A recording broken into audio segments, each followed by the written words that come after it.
Ayun na guys, nabitin si Commander sa isang order niya na one piece chicken. So yun na nga, umorder siya ulit ng spaghetti dito sa Pop Ice.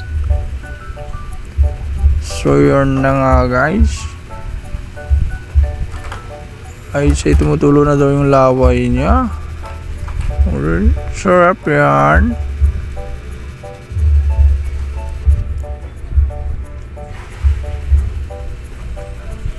Kinilig si Commander, sana all. Sabi niya may singaw daw siya, hindi siya masyadong makakain ng maayos.